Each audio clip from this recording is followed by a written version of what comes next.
Hello everybody, it's Finn here. I'm gonna continue telling more about my experiences in the year 2016 and about St. Charles Hospital. So I felt as if I wasn't mad, that I wasn't crazy, so I refused the medication. To me, accepting the medication would have meant that they're right and they can hold me there. So one time they injected me something that caused me seizures, and I was like twitching and my head was like moving back and my lips started swelling. And then another patient alerted the nurses and said, "Look, she's not well, she needs help, you can't leave her like that." And that's when they gave me some medicine to counteract that. And my doctor, my psychiatrist, Dr. Mullen, after this came up to me and said, "Oh, this could have happened to you with over-the-counter medication. This is not like this can happen with medicine, and it's unfortunate, but it did happen." And she didn't even apologize for it. At one point in St. Charles Hospital, there was this nurse who was trying to give me my evening medication, and I was refusing it. And she said, "Oh, they're going to inject you and pull your pants down in front of everyone, and everyone's going to see your bum. Only God has meant it that only one man and only one woman should see their bum."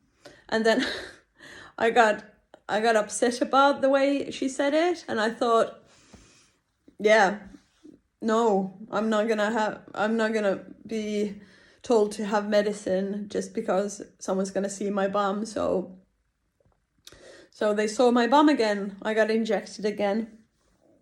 At St. Charles Hospital, I made friends with the patients, and one of my really good friends there was this other patient called Richard, who was considerably older than me, but he was highly intelligent, funny, and just like a good person to be around with.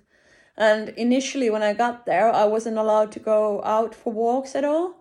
But then after a while, I could go out with a nurse. And I remember in the mornings, me and Richard, we used to go out for walks. And then if we saw a dog owner, he would talk to the dog owner. So I would get to pet the dogs. And in my reports, it said that I had this weird behavior of talking to dog owners. I still remember my first ward round at St. Charles Hospital. There was a room full of people, at least 8 people there. And I shook everyone's hand and introduced myself. And later on in the reports, it said that this was bizarre behavior to shake everyone's hand. Initially, I didn't want anyone to come to the hospital to see me. But then sort of gradually, I was having my mom and Nathan visiting me, and I had some of my friends come, like my friend Ellie and Hannah and Maria. And they were all really supportive and kind and great. I didn't always behave the best towards them, but they were supportive towards me through a really hard time. I also made friends with the patients, and some of the nurses were kind as well, and they were trying to guide me through the process and try to get me to understand what I need to do. The main thing at St. Charles Hospital seemed to be that I admit that I wasn't well, that I was psychotic, and that I would admit to being manic, and that I would take my medicine. And in my mind, I felt like if I admit being psychotic and needing the medication, that's me saying that it's right that I'm being treated the way I was being treated. And I refused that for a very long time, and I was fighting back. And one of the ways I fought back was asking for tribunal, and I had it. I had this attorney who came to talk to me, and I had this another psychiatrist, not Dr. Mullen, a second psychiatrist interview me before the tribunal. In the tribunal, I found out that Nathan had lied to me when he told me that he had got the email address for Boris Johnson. He had actually created that email address so that if I went missing, he would have a way of getting hold of me. And I felt really betrayed. And then I heard the second psychiatrist appointment, second psychiatrist opinion, and she said that she thought that I wasn't in my right mind, that I was psychotic. And then they asked me about the medication, whether I was going to take it. And I said I was going to take it. And they said that maybe it was because of the medicine that caused me the seizures, that now I wasn't going to be injected again.